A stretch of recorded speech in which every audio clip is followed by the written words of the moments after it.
Pemirsa, kita masih bersama Indonesia Lawyers Club. Sekarang giliran bintang balik, Pak Nurdin. Terima kasih Bang Karni. Assalamualaikum warahmatullahi wabarakatuh. Bang Karni, pertama-tama saya mohon maaf karena saya bukan orang hukum, tapi insya Allah saya tidak buta hukum. Yang kedua, saya mohon maaf karena saya membawa banyak bukti-bukti karena saya ingin berbicara berdasarkan fakta. Ketika kita bicara sah dan tidak sah, maka yang berbicara norma atau aturan terhadap sesuatu tatanan hukum yang berlaku dalam sebuah organisasi.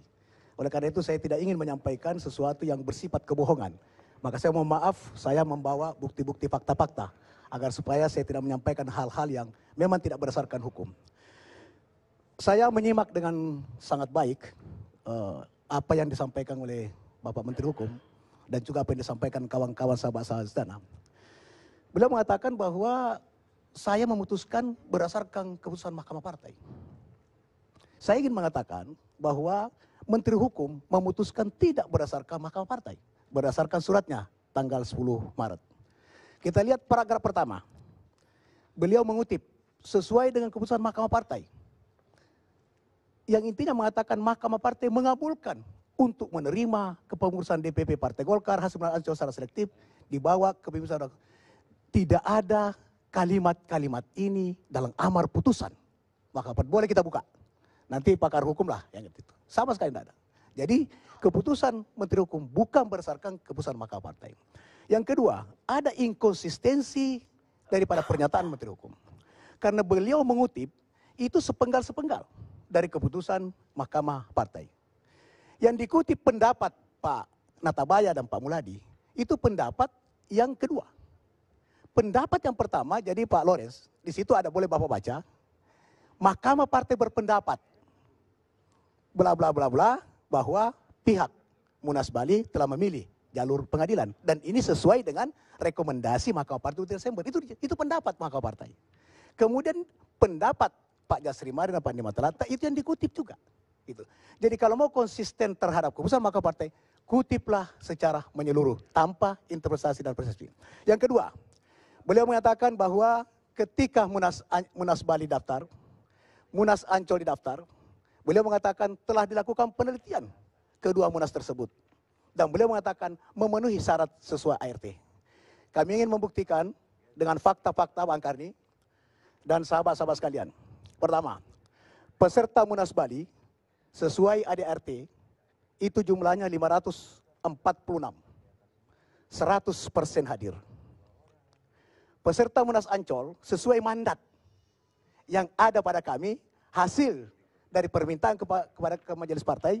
Jadi mandat ini Bang Karni, ini mandat Munas Ancol, ini kami terima dari Mahkamah Partai. Berdasarkan surat kami tanggal 4 Maret kepada Mahkamah Partai dan dibalas oleh Pak Muladi menyetujui menyerahkan bukti ini kepada kami. Situlah kami melakukan penelitian. Ternyata bahwa 276 peserta Munas Ancol sesuai dengan mandat ini 80% diduga palsu. Dan sudah ada yang kita pastikan palsu, antara lain Sumeneb. Kabupaten Sumeneb, ini contoh saja. Ya. Sumeneb mandatnya, ini Pak Karni, ya, ini ditanda tangan oleh salah satu wakil ketua bernama RB Muhammad Ridwan ST. Mandat ini. Apa yang lucu? Dan sangat mungkin kita berdosa. Orang yang sudah dalam kubur 2 tahun yang lalu, di sini menandatangani mandat. Kemudian ini dibuktikan dengan surat kematian. Ini surat kematian asli. Surat kematian asli. Selanjutnya Bang Karni, ini bukti-bukti. Misalnya di mandat untuk di Sumatera Selatan. Provinsi Ogang Komor Ilir. Ini juga palsu. Dikatakan di sini provinsi, padahal di bawah itu provinsi Sumatera Selatan. Tapi stempelnya, stempel partai Golkar Kabupaten Oki.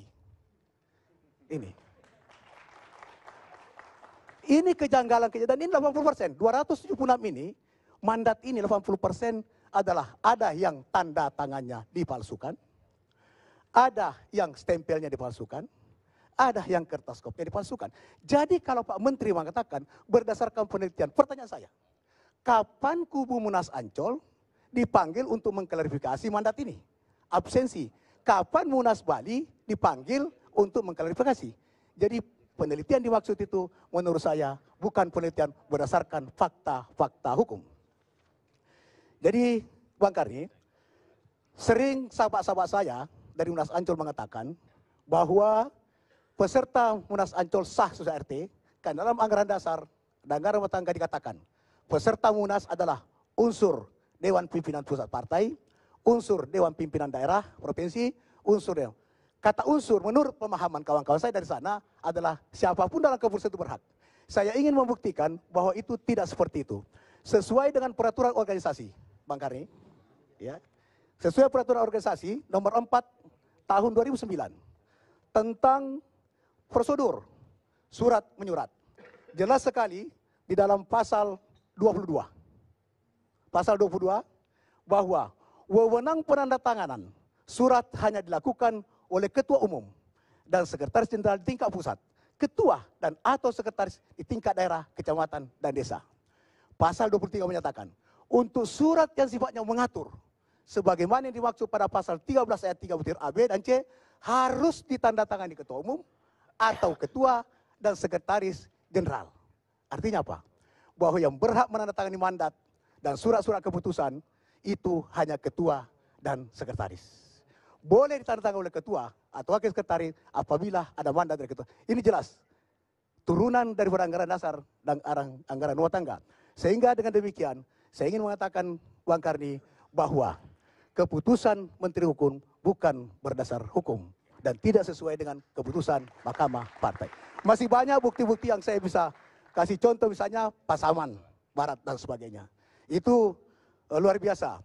Ada yang, mohon maaf teman P3, ada mandat ditandatangani oleh kader P3, caleg dari P3.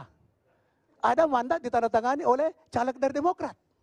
Ini semua bisa kami buktikan. Oleh karena itu, sahabat-sahabat saya, Bang Yoris, kalau ini clear, kami pasti terima. Ini partai-partai milik kita.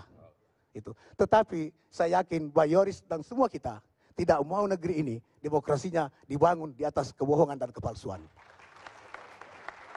Terima kasih. Ada tambahan? Ya, P3 nanti, jangan nanti fokus kita mencol.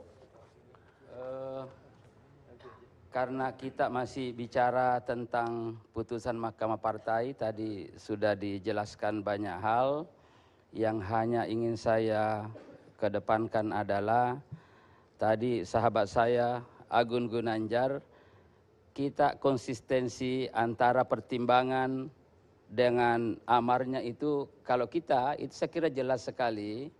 Karena di dalam pertimbangan-pertimbangan yang ada sudah dikatakan bahwa Ancol ada kelemahan, Bali ada kelemahan, dan di situ disebutkan kelemahan-kelemahan Ancol itu banyak juga, Bali juga disebutkan di situ. Lalu kemudian dikatakan tidak dapat mengambil satu putusan untuk mensahkan. Di situ 128 ada di situ. Jadi ini konsisten sebenarnya Mahkamah Partai, tidak di dalam amar pada permohonan itu, pokok permohonan itu kan sudah juga dijelaskan. Ya, sudah dijelaskan bahwa anggota Mahkamah Partai berbeda-beda sehingga tidak bisa mencapai satu kesatuan pandangan di dalam menyelesaikan masalah Munas. Ya, Munas Partai Golkar ke-9 ini sudah jelas. Yang dibawa itu adalah penjelasan. Saya kira ini yang harus kita pahami. Dan karena itu saya hanya minta kepada sahabat saya yang menteri, karena sama-sama di Komisi 2 dulu. Saya kira tadi di mobil Bang Karni saya juga sempat melihat, dan bagian daripada pembukaannya itu adalah bahwa itu ada dikatakan apapun keputusan diambil pasti ada kelompok yang tidak puas. Saya hanya ingin mengatakan kepada sahabat saya, menteri itu bukan sebagai alat pemuas. Ya, jadi bukan sebagai alat pemuas. Tetapi menteri itu adalah mengambil kebijakan berdasarkan pada aturan-aturan yang ada dan untuk kepentingan rakyat. Saya kira itu aja. Masalah hak angket nanti saya akan bicara, tapi ini dulu masalah putusan. Ya, Boleh.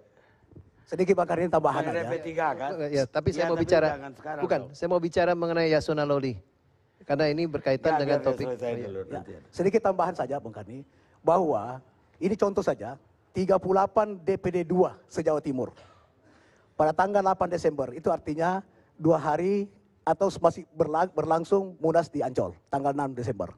38 DPD 2 se-Jawa Timur ditandatangan ketua dan sekretaris yang menyatakan bahwa satu, tidak mengakui hasil Munas Jakarta yang diadakan oleh pihak yang mengaku Presiden penyelamat Partai Golkar. Kedua, menyatakan dengan sungguh-sungguh tidak hadir di Munas Jakarta sesuai butir 1. Ketiga, menyatakan tidak pernah keluarkan mandat kepada siapapun untuk hadir di Munas Jakarta sesuai butir 1. Artinya apa, Bang Karni? Ini fakta hukum.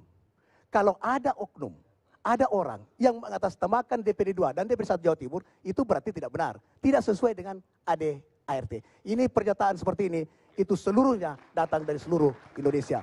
546 pernyataan seperti ini. Terima kasih Bang Karni.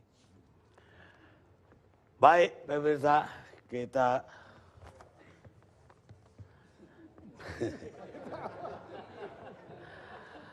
pemerintah yang baik itu adalah politik yang baik. Richard Daly. Kita rehat sejenak.